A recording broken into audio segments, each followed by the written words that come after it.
አዲስ አበባ ላይ በብዙ ማስታወቂያ ለህዝብ ሚራክል ኤቲኤም ብሎ ካርድ በ10 ሺህ ብር ከሸጠ ይሄ ሰው ጂንካ ሄዶ አልሸጠም ብትለኝ ታስቀኛል። ጂንካ ሄዶ አይ በንጽህና ነው የጂንካን ህዝብ እንደውም እረዳው ደርጎሙ ብትለኝ ጂንካ ከሸቀሉት ላይ ዞር አድርገው ካገላበጡት ላይ ከጂንካ ህዝብ ወደ ኪስ ማለት ከጂንካ ህዝብ የተሰበሰበው የሚገባው ገብቶ ለሁለቱ ግለሰቦች የሚገባው ገብቶ ለአበል የተከፈላቸው ሰዎች ይኖራሉ። እዛ ያሉ አጀብ የሚወጡት ምናምን ይሄ የወታደር ምናምን የሚወጡት ሰዎች የሚከፈላቸው ናቸው። በነገራችን መንግስት ቼክ ማድረግ አለበት። ክፍያ የሚቀበሉ ናቸው። ዝም ብሎ እንዴት አንድ ሰው ተራ ለሆነ ለሃይማኖት ሰው እንዴት ይወጣል? ለምን ይወጣል? ለምን የኦርቶዶክሳዊ አስተማሪ ቢሆን ባጀም መውጣት የለባችሁ። እንደዛም ያደረገ አላውቅም። መውጣት የለባችሁ። አንድ ኦርቶዶክሳዊ አስተማሪ ቢመጣ ጂንካ መንገድ ዘግታችሁ በመሳሪያ እየጠበቃችሁ ህዝብ አሰልፋችሁ ታስገቡታላችሁ? አታስገቡትም። አንድ ኦርቶዶክሳዊ መምህር ቢመጣ እነዚህ ምን የተለየ ነገር አላቸው? ሚራክል ኤቲኤም እያሉ ህዝብን ከመበዝበዝና ከመዝረፍ ውጪ ምን የተለየ ነገር ለዚህ ማህበረሰብ አበርክተዋል? ከምንጣፍ ውስጥ ገንዘብ ፈልቆላቸዋል። ጫፉን ክፈቱ እያለ እዚህ ግባ የማይባል ተራ ፌክ ይሄንን በቃ ቢነገረው ማይነቃ ምስኪን ማህበረሰብ ከመሸወድ ያለፈ ምን አድርጎ ያውቅ? እኔ እኮ በጣም የሚያሳዝነኝ አውሮፓ እነዚህ ሁለቱ ሰዎች አብሮ ቱር ያደርጋሉ። ቤልጅየምም ሄደዋል፣ ሮምም ሄደዋል። አሁን ስዘረዝር ቀንቶ ነው የሚላል። እኔ ምን መቀናል የፈለግኩ ዓለም እንደዚህ ለምን እንደ ጦስ ዶሮ አዞር ምን አገባኝ? አሁን ልናገር የፈለግኩት ሀሳብ ስላለኝ ነው። ከዛ ምን ያደርጋል ይህ ሰውዬ? ይህ ሰው ከተያዘው ሩም አጠገብ ሩም ይዞ እነዚህ ቲክቶክ ላይ ያሉ ምስኪን አፋቸው የሚንተባተብ አማርኛ ሁለት ቋንቋ የሆናቸውን የደቡብ ነቢያት ነን የሚሉ ልጆችን ቲክቶክ ላይ ያስገባና ሙድ ያስይዝባቸዋል። ኦርቶዶክሳውያን ልጆችን ሁሉ አስገብቶ ሙድ ያስይዝባቸዋል ልጆቹ ላይ። እንደዛ ሲያደርግ ከተሻለ ሰው ጋር ውሎ በጣም ረቂቅ ሆኖ በቃ እሱ በቃ ባናና ሆኖ አራዳ ቢሆን እኮ ጥሩ ነው። ከሩሙ አጠገብ እኮ ያለው ይህ ሰው እኮ ነው። እንደ ጆንጀሮ ገንዘብ ባይኖረው ኮኔክሽን ባይኖረው ስኬት ባይኖረው እኮ አንተ ከምታስገባቸውና ሙድ ከምትይዝባቸው እነዛ ምስኪን የደቡብ ነብይ ነን የሚሉ ቲክቶክ ላይ ያሉ ምስኪን ልጆች ጋር እኮ የተለየ እውቀት የለውም፣ የተለየ መረዳት የለውም። በእውቀት አይበልጣቸውም፣ በንግግር አይበልጣቸውም። እነሱም አማርኛ ሁለተኛ ቋንቋቸው ነው፣ እሱ አማርኛ ሁለተኛ ቋንቋው ነው። እሱ ምንም አያውቅም፣ በሰገጠው እሱ አልፎለታል፣ እነዛ አላለፈላቸውም። ስለዚህ አንተ ሙድ እንዳትይዝበት ሰው ተመሳሳይ አጭበርባሪነት ውስጥ ሆኖ ገንዘብ የያዘ መሆን አለበት፣ ኮኔክሽን ያለው መሆን አለበት፣ ቴሌቪዥን ያለው መሆን አለበት ማለት ነው።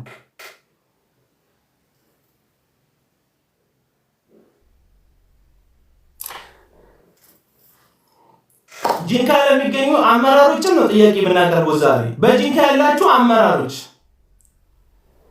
የትኛው መንግስታዊ አካል መመሪያ ሰጥቷችሁ ነው ለነዚህ ሁለት እዚህ ግባ የሚባል በታሪካቸው እዚህ ግባ የሚባል ለሀገራቸው ምንም አበርክተው የማያውቁ ሁለት ግለሰቦችን በዛ ያክል ወታደራዊ አጀብ ለመጠበቅ ምን አነሳሳችሁ? የእናንተ እነሱን በዛ መጠን መጠበቅ ህዝብ እንዲዘረፍ ልቡን ማለስለስ እንደሆነ አታውቁ? በወታደር እኔ አሁን ለምሳሌ ዝም ብሎ የገባ ሰው ከምታመን በወታደር የታጀበ ሰው ብታመን ይሄ ሰው ህጋዊ ነው ትላለህ፣ ልብህንም ኪስህንም ትከፍትለታል። ምክንያቱም መንግስት አብሮት ያለ በመንግስት አጀብ የመጣ ሰው ነው። ወታደር አብሮት የተሰለፈ ሰውዬ የፈለገውን ያክል ከሰዎች ልብም ኪስም ዘርፎ የሚሄድ መብት አለ። ሰይጣን ያነሳሳቸው እውነት ነው።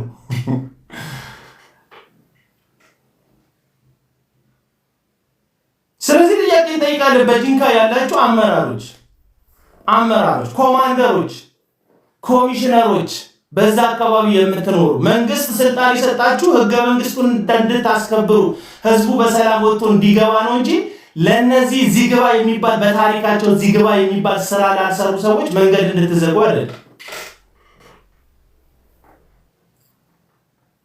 በታሪካቸው ዚግባ እኔ አንድ ነገር ልንገራችሁ። ለሻለቃ ኃይሌ ገብረስላሴ መንገድ ተዘግቶ ባል አሳብ አልሰጥ ለደራርቱ መንገድ ተዘግቶ ሯጭ ነው። ብዙ ኢትዮጵያ የሚያውቀው ጀግና ሯጭ። ለዛ ለሆነ ሀገሩ አንዳች ነገር ያበረከተ የሆነ ሰው ታጅቦ ሲሄድ ብታይ ምንም በቃ ደስ ይላል። ምን አድርጓል? የትኛውን ሰንደቅ ዓላማ የትኛውን ወርቅ በልተውላታል? ለዚህች ሀገር የትኛውን ሜዳሊያ አምጥቶላታል? ሶፎንያስ ሞላልኝ እስቲ በእግዚአብሔር ንገሩ።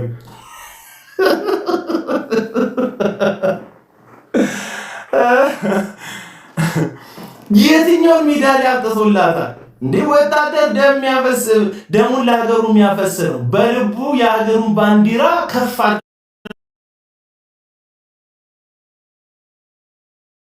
ነው። ወታደር ለሀገሩ በየትኛውም ሰዓት ጥሪ አቤት ሊል የተዘጋጀ ነው።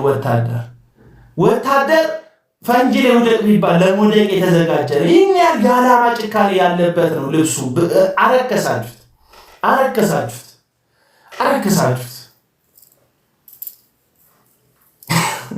መንግስትን ጥያቄ እናቀርባለን። ሰዎች ብልጽግናን ሲደግፉ የብልጽግና ፓርቲ አባል ነን ሲሉ በአደባባይ ድጋፍ ሲያሳዩ እና ቀጥሎ ህዝብን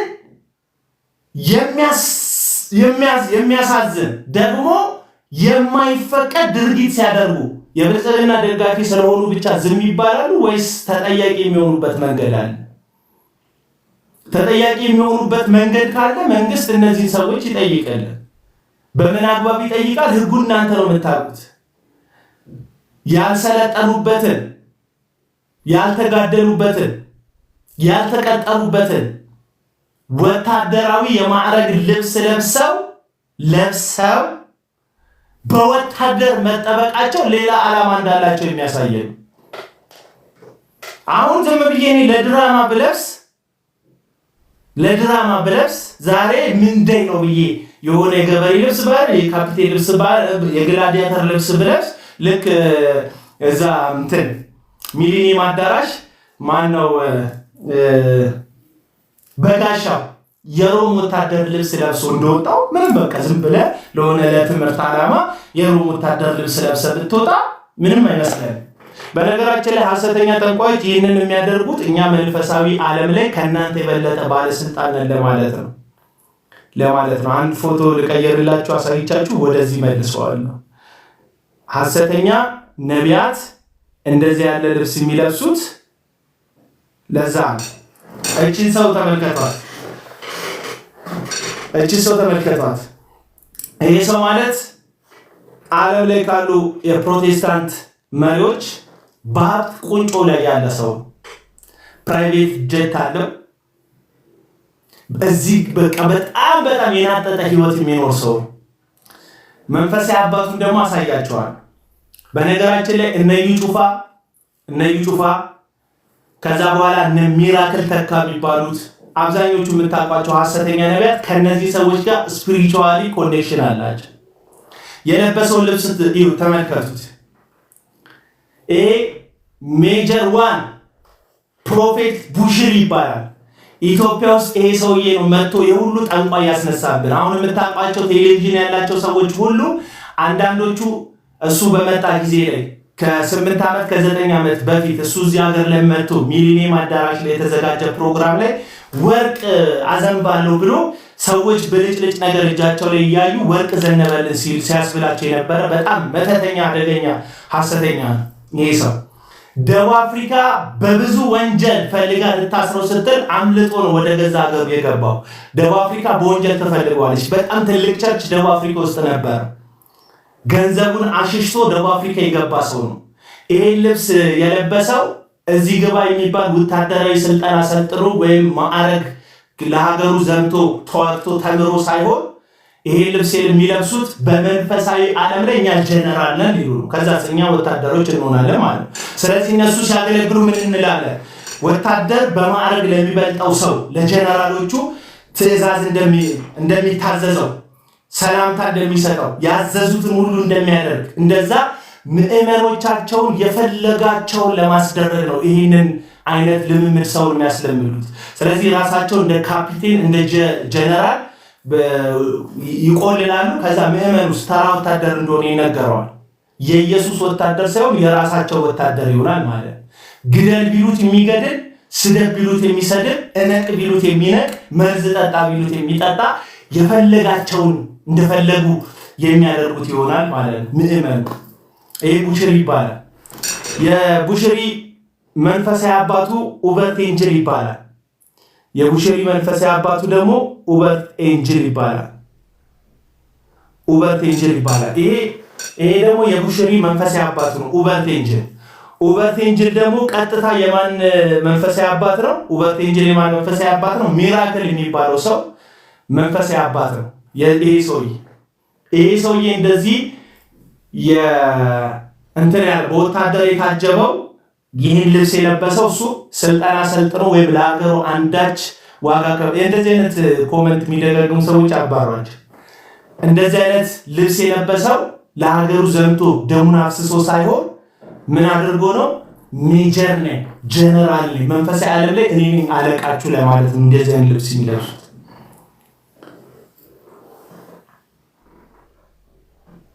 ይህ ሰው ከማን ጋር ግንኙነት አለው?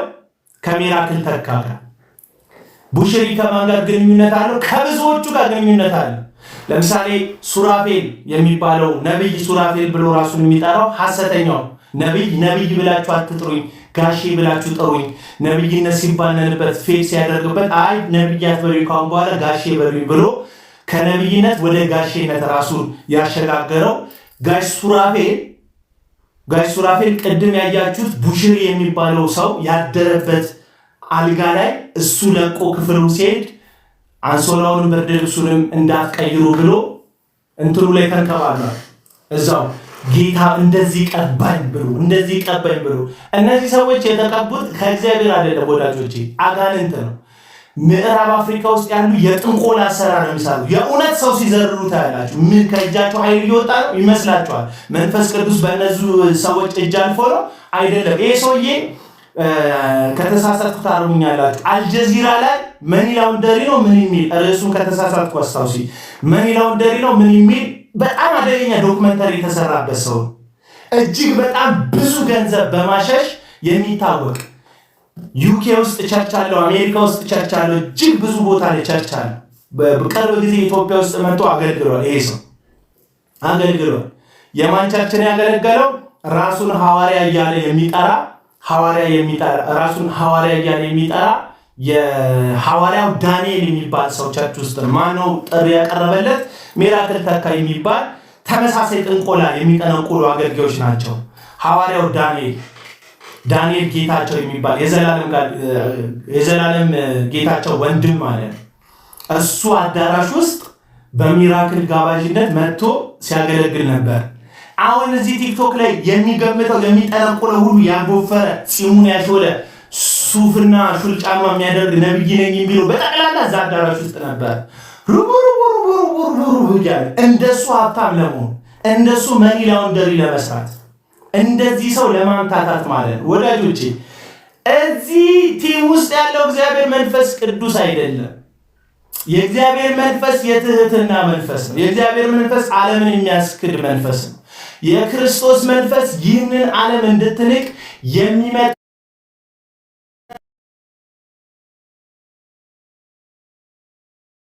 ክርስቶስን መምሰል በውስጥህ የሚከት ትሁት የሚያደርግ መንፈስ እንጂ በትዕቢት እንደነዚህ ሰዎች የሚወጠር አይደለም። ለዚህ ነው ክርስቶስ ትእዛዝ ሲሰጥ ለሐዋርያቱ እንደዚህ አገልግላችሁ ስጨርሱ እኔ የማልጠቅም ባሪያ ነኝ በሉ አለ። ሰምታችኋል ወዳጆች? አገልግላችሁ ህዝብ ተባርኮ ሲጨርስ እኔ የማልጠቅም ባሪያ ነኝ፣ ላደርግ የተገባኝን አደረኩኝ በሉ አላቸው ኢየሱስ ሐዋርያቱ። ብራዘርስ እነዚህ እኔ የማልጠቅም ባሪያ ነኝ አይሉ፣ ራሳቸውን ጀነራል ነኝ ሜጀር ዋን ነኝ ይላሉ። በትዕቢት የተወጠሩ ናቸው። ጆይ ጭሮ የሶፎንያስ አብሮሽ ወዳጅ፣ የሶፎንያስ ቢዝነስ አጋር ጆይ ጭሮ የተባለው ግለሰብ ራሱ ሶፎንያስ በጠየቀው አንድ መጠይቅ ላይ እኔ ገና ፕራይቬት ጀት ኖሮኝ አየር ላይ ያለ ገንዘብ ኢትዮጵያ ህዝብ ላይ በትናለሁ አለ። ህልማቸው ምንድነው? አየር ላይ ገንዘብ መበተን። እዚሁ ጋር አንድ ጥያቄ ልጠይቅላችሁ። ሶፎንያስ ሞላልኝና ጆይ ጭሮ እዛ ቸርች እዛ የተጎዱት ወገኖቻችን ያሉት የተጎዱ ወገኖቻችን የሚገኙበት አርባ ምንጭ ጉዳት የደረሰበት አካባቢ ላይ ሄደው ጻፉልኝ ቦታውን ስም የሚያስቸግራል አካባቢውን ጻፉልኝ ወገኖች የሚያስም አለብኝ ጋሞ ጎፋ አደጋ የጎርፍ አደጋ የደረሰበት ጋሞ ጎፋ የተባለው ቦታ ላይ እነዚህ ሰዎች 200,000 ብር ጽፈው ሄደዋል። ህዝቡ እንድታስተውሉ ነው። ነገና ከነገ ወዲያ ኮንፈረንስ አለ እያላቸው ነው። ጆይጨሩ ምን ይላቸዋል? እነሱ ሚራክል መኒ ይገባላቸው ያላሰባችሁት ሚሊዮን ብር ይገባላቸዋል ይላል። በተአምራት ለሰው ሚሊዮን ብር የሚያስገባ ሰው እንዴት 200,000 ብር ብቻ ለሰው ይሰጣል? ጥያቄ ጠይቁ እስቲ። እንዴት 200,000 ብር ብቻ ይሰጣል? ከምንም ነገር ሰው ይበልጣል እያሉ በአፋቸው ሽንገላ የሚነግሯችሁ ሐሰተኛ ነቢያቶቻችሁ እንዴት 300 እና 400,000 ብር ይሰጣቸዋል? የ24 ሚሊዮን ብር ስክሪን የገዛው እዩ ጩፋ ከስክሪን ዋጋችሁ አንሶ ነው ወይ ያን ገንዘብ የሚሰጣችሁ? አንዳንድ ደጋፊ ይመጣል። ለዩ ጩፋ ከስክሪን ታንሱበታላችሁ በነገራችን ላይ። ምክንያቱም አዳራሽ ውስጥ ላለ ምንም ግልጋሎት ለማይሰጥ ከኋላ እሱን ጎል አድርጎ ለሚያሳይ ስክሪን 24 ሚሊዮን ብር ያወጣው እዩ ጩፋ የመጀመሪያ አገልግሎቴን ያገለገልኩበት ክሩሴድ ያገለገልኩበት ቡቡ ሜዳ ላይ ነው። የአርባ ምንጭ ህዝብ ማለት ለኔ ባለውለቴ ነው። ይሄ ሁሉ ቦታ እንድደርስ የረዳኝ የአርባ ምንጭ ህዝብ ነው ያለው እዩ ጩፋ 24 ሚሊዮን ብር ምንም ለማይጠቅም ከኋላ ለሚሰቀል ስክሪን አውጥቶ እና በእናንተ ሞትና ህይወት ላይ ግን 1 ሚሊዮን ብር መለገስ አይችልም። ምክንያቱም እነዚህ ሰዎች ከህዝብ መቀበል እንጂ መስጠት ልክ እንደሆነ አያስቡ። እሺ ልሂድ። ይሄ ሰው የቡሽሪ መንፈሳዊ አባት ነው። ኡበር ኤንጅል ይባላል። የዚህ ደግሞ መንፈሳዊ ልጅ አለች። የዚህ መንፈሳዊ ልጁ ደግሞ ነታሻ ትባላለች። ኬንያ ውስጥ ያለች መልቲ ሚሊዮነር ፕሮፌተስ ናት። ሐሰተኛ ነብይ ናት። ነታሻ ትባላለች። ሰርች አድርጓት። ኬንያ ውስጥ የምትገኝ ነብይ ናት። የምትለብሰው ልብስ ያገር በቃ ነታሻን ቪዲዮ ብታይ የነታሻን ቪዲዮዎች ብታይ በቃ ቅንጡ ነገሮች ነው። በቃ ነታሻ ትዘንጣለች። መኪኖቿ የሚገርሙ ነው። ዳይመንድ የተንቆጠቆጠች ናት። ባሏና እሷ ለልደታቸው የሚሰዉት የሚያደርጉት ድግስ ያ ሁላ ግን ከህዝብ በተዘረፈ ገንዘብ ነው። የእነዚህ መንፈሳዊ ልጅ ናት። ከነታሻ ጋር ደግሞ ጆይ ጭሮና ሶፎንያስ ሞላልኝ መንፈሳዊ ህብረት አላቸው። ከነታሻ ጋር አንድ ቀን እንደው በሴቶች ታጅቦ ቀያይ ልብስ እንደዚህ አይነት ልብስ ሂጃብ ነገር እንደዚህ በለበሱ ሴት ጋርዶች ታጅቦ ጆይ ጭሮ ነታሻ ጋር ኬንያ ለጉብኝት አልሄድም። ካሜራማኑ እንትና ሶፎንያስ ሞላልኝ ነበር ሲቀርጸው ነበር። እነዚህ ሰዎች ያላችሁ እኛ ነን የተለያየ ነው። ፕሮቴስታንቶች እዚህ ውስጥ ያላችሁ አንተ ተሳደብ፣ እዩ ጩፋን ወግነህ ተሳደብ። እዩ ጩፋና ጆይ ጭሮ አንድ አይነት ናቸው። አንተ ተሳደብ። አሁን የምትላቸው አንታቾች እዩ ጩፋ ብትል ዮናታን አክሊሉ ብትል ሁሉም ብትል እኛ ሐሰተኛ አስተማሪና ነቢያት አንድ ኮኔክሽን ያላቸው ግንኙነታቸውን ደግሞ ወደ ምዕራብ አፍሪካ የሚመዘዝ ነው። ይሄ ደግሞ መንፈሳቸው ከእግዚአብሔር ሳይሆን ከሌላ መንፈስ የተቀዳ እንደሆነ እንድታውቁ ነው። ጆይ ጭሮ ላይ የሚሰራው የእግዚአብሔር መንፈስ አይደለም። ጆይ ጭሮ ላይ የእግዚአብሔር መንፈስ ካልሰራ ሶፎንያስ ላይ የእግዚአብሔር መንፈስ አይደለም የሚሰራ። የእግዚአብሔር የአጋንንት መንፈስና የእግዚአብሔር መንፈስ በአንድ ላይ ስለማይሰራ አቡና 666 ናቸው። 666 ማቆም ከነዚህ ጋር ተስማምቼ ምን ሆነሻል? ነታሻ እስቲ ዩቲዩብ ላይ ካለች ልፈልግላችሁ። ፕሮፌት ነታሻ ልደቷ ምናምን ዝም ብዬ ላሳያችሁ።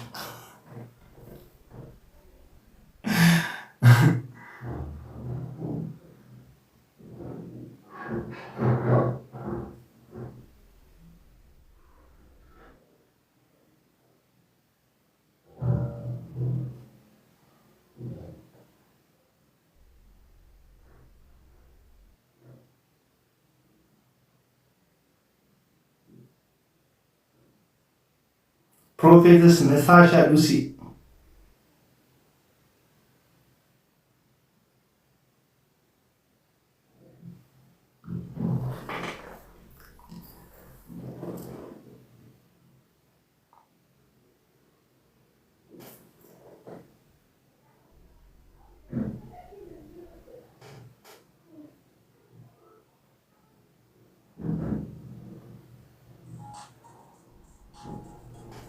ይሄን ማጥፋት አለብኝ እሷን ለማሳየት።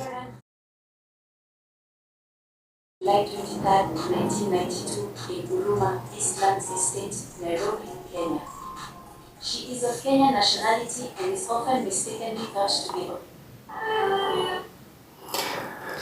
እቺን ባክግራውንድ ለጊዜው ላጥፋት እስቲ።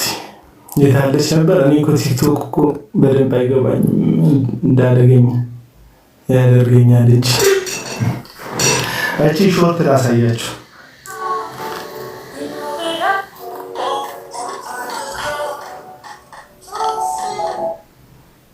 ነታሻ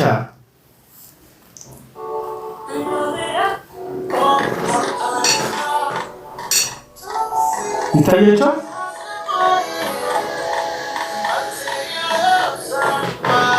ትታያችኋለች? እንትን እየገባ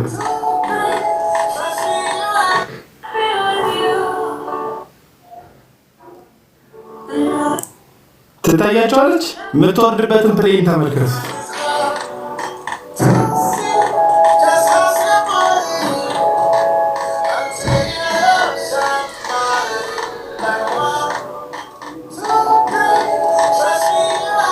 ይሄ የምትወርድበት ፕሌን የሷ ፕሮፌት ነታሻ። ስለዚህ አሁን ጆይ ጭሮ እዩ ጩፋ ፕሮግራም ላይ ተገኝቶ ገና በህዝቡ ፕራይቬት ጀት ገዝቼ በህዝቡ ላይ ገንዘብ በትናለው ሲል እሷ ደግሞ እያሰበ ነው። ስለዚህ አሁን ኮኔክሽኑ እንድታውቁ ብዬ ነው እያምታቷችሁ ያሉት ሐሰተኛ ነቢያቶች አደንዝዘዋችሁ እየዘረፏችሁ። በእርግጥ እናንተ ምኞቶቻችሁ በአቋራጭ መበልጸግ ስለሆነ ሐሰተኛ ነቢያት አዳራሽ የምትገኙ ሰዎች በጣም ገንዘብ የምትወዱ፣ ገንዘብ በጣም የምታፈቅሩ፣ በጣም ክሪቲካል በሆነ ህመምና ስቃይ አማራጭ አታችሁ የምትሄዱ የዋቅን ሰዎች እንዳላችሁ አውቃለሁ። ለእናንተ ነው የሚከራከሩ። ብዙ ጊዜ ስለእናንተ እንድትተርፉ ከዛ አዳራሽ እንድትሸሹ በጭንቀት እናትሽ ታማ፣ እህትሽ ታማ፣ ባልሽ ታማ፣ ሚስትህ ታማ፣ በልጅቷም ምናምን በቃ መሄጃ የምትገኝ ምስኪን ማህበረሰብ እንዳለ አውቃለሁ። አንዳንዱ ደግሞ የእግዚአብሔር ሰው ተነሳ ምናምን ብለህ ተሸውደህ በምትሄድ አውቃለሁ። ከሞላ ጎደል አብዛኞቻችሁ ግን ሽንጣችሁን ገትራችሁ ለሐሰተኛ ነቢያት ሰው ካልገደልን ቡድን አደራጅታችሁ በቴሌግራም ክሬት አደርጋችሁ የሰው ቪዲዮ ሪፖርት እያደረጋችሁ ማስጠፋት ደረጃ ሁሉ የምትደርሱ እውነት ሲገለጥ የሚያንገበግባችሁ የሰው ፎቶ እየዘቀዘቃችሁ ልጅ ሚስት ማይቀራችሁ የምትሳደቡ ሰዎች አላችሁ። ለዩቱብ ብላችሁ ለሌሎቹ ሐሰተኛ ሊሆን አጠማክልሉ ብላችሁ የምታደርጉ አላችሁ። እናንተ ግን ያንን የምታደርጉት እነሱ አዳራሽ የምትገኙት እጅግ በጣም የበዛ የገንዘብ ፍቅር ስላለባችሁ አፍቅሮተ ንዋይ ስላለባችሁ ነው። ኢየሱስ እንደናንተ አይነቱ ሰዎች ለሁለት ጌታ መገዛት አትችሉ ብሎ ጨርሶታል። አለቀ። ለገንዘብ ትገዛት እግዚአብሔርን አታውቁትም እያልኳችሁ ነው እናንተ እና ነታሻ ደግሞ መንፈሳዊ አባቷ ማን ነው መሰላችሁ? ጆንጨሩ ማን ነው ይሄ እንትና ውበት ኤንጀል ነው።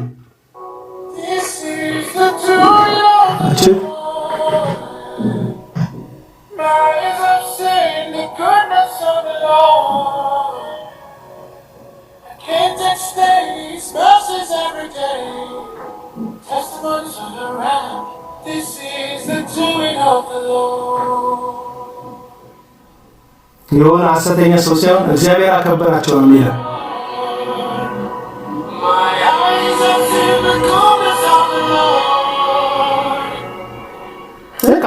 አሁን የእግዚአብሔር ነብይ ጌታ እንደዚህ ምናምን ሲያሳይክ አልጋውን ምናምን ሲያሳይክ ባሏን አልጋዋን ምናምን ስታሳይ ይህ ነው ብላችሁ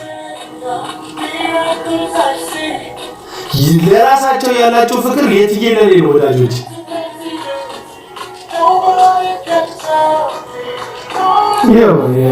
የጌታ ነብይ አይታችኋት እንዴት እንደምትሆን እቺ ነብይ ናት። እንዲቀርጻ ምናምን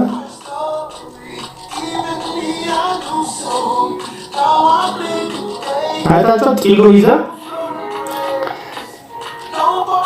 ክሪስ ኤንጀልን እናነሳለን። ከማነው ክሪስ ፓስተር ክሪስ ኤንጀል ላል ፓስተር ክሪስ እናነሳለን። ፓስተር ክሪስ ደግሞ ማለት ደቡብ አፍሪካ ውስጥ ያለ እጅግ በጣም አደገኛ የሆነ የእግዚአብሔር መንፈስ ሳይሆን የአጋንንት መንፈስ የሚሰራበት እንደ እግዚአብሔር አገልጋይ የሚቆጠር በደቡብ አፍሪካ ብዙዎችን የሚያስት ሰው ነው። ያ ሰውዬ ደግሞ መንፈሳዊ አባቱ ወይም የመንፈሳዊ መሪው ማን ነው? ቤኒን የሚባል ጠንቋይ ነው። ቤኒን ቅርብ ጊዜ ኢትዮጵያ ውስጥ መጥቶ ያገለግላል ተብሎ የተነገረለት ሰው ማለት ነው። ክራይስት ኤምባሲ የሚባል ቸርች አለው ማለት ነው። ማን? ፓስተር ክሪስ ኦክላሃማ የሚባል። ስለዚህ እነ ሶፎንያስን ተጠንቀቁ። ሶፎንያስን እሱ ደፍሮ ከሐሰተኛ ጠንቋይ ጋር አደባባይ መውጣት ወጥቶ ማውራት ካላፈረ እኛ ትናንትና ገስት ላይ አብረነው ታይተናል ብለን እሱን መናገር አንፈራም፣ አናፍርም። ይሄ ነው እውነቱ።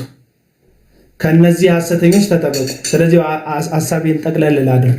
የኢትዮጵያ መንግስት ሆይ የብልጽግና ፓርቲ ደጋፊ የሆኑ ደጋፊዎች ወንጀል ሲሰሩ ያለፉበትን ላባቸው ያላወጡበትን ደማቸውን ያላፈሰሱበትን የተከበረውን ለሀገር ደጀን ለሀገር ድንበር ኩራት የሆነውን የመከላከያ የሰራዊትን የባህር ኃይልን ልብስ ለብሰው ያለ ፍቃድ ያለ ስልጣናቸው ለብሰው በክልል ልዩ ኃይል በክልል አድማ በታኝ በወታደሮች ታጅበው በመሳሪያ በመንግስት መሳሪያ ታጅበው ሄደው ህዝቡን ለማሳት ህዝቡን ለማጭበርበር የሄዱ እነዚህ ሐሰተኛ አገልጋዮች ይሄን ልብስ ስለመልበሳቸው መጠየቅ ካልቻላችሁ ፍትህ ሚዛን አባይ ናት ማለት ነው። ኢትዮጵያ ውስጥ ፍትህ ካለ እውነት ካለ ጽድቅ ካለ ኢትዮጵያ ውስጥ የምር ፍትህ ካለ የብልጽግና ደጋፊ የሆኑም ሰዎች መጠየቅ አለባቸው። አንዱ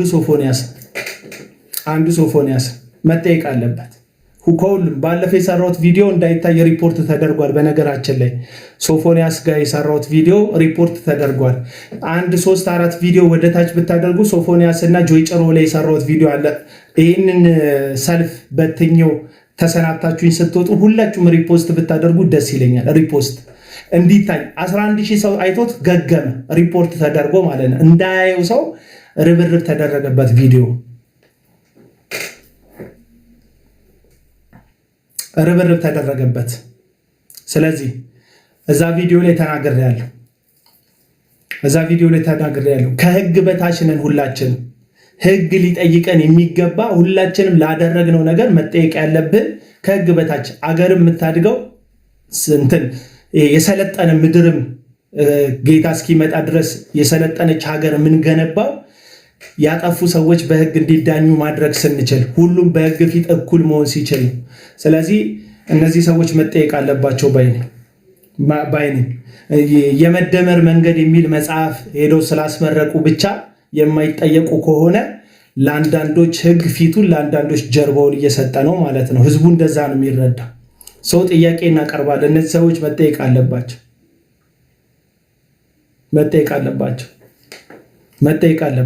ሚራክል መኒ እያለ 10 ሺህ ብር በ10 ሺህ ብር ሲሸጥ ወይኗ ቴንኪ ወይኗ ሄዳ ሪፖስት አደረገችልኝ ቪዲዮ። በ10 ሺህ ብር ሲሸጥ መጠየቅ አለበት። ዝም ብሎ መታየት የለበትም። አዎ መንግስት ይገባኛል። መንግስት ሃይማኖት ውስጥ ጣልቃ አልገባም ብሎ ነው ዳር ይዞ እየተመለከታቸው ያለው። ይገባኛል፣ አንደርስታንድ አደርጋለሁ። ግን እስከ መቼ? ጠቅላይ ሚኒስተሩ እነዚህ ሰዎች ኦዲት መደረግ እንዳለባቸው ተናግራቸዋል። ምኑን ነው ኦዲት የሚደረገው? ከዚህ በፊት በባንካቸው ያንቀሳቀሱት ገንዘብ ሁሉ ነው ኦዲት የሚደረገው ወይስ ከፖሊሲው ከጸደቀ በኋላ ያለው ገንዘቡን ካሸሹት በኋላ ወደ ዶላር ቀይረው ከሀገር ካስኮበለሉት በኋላ ነው ኦዲት የሚደረጉት እነዚህ ሰዎች?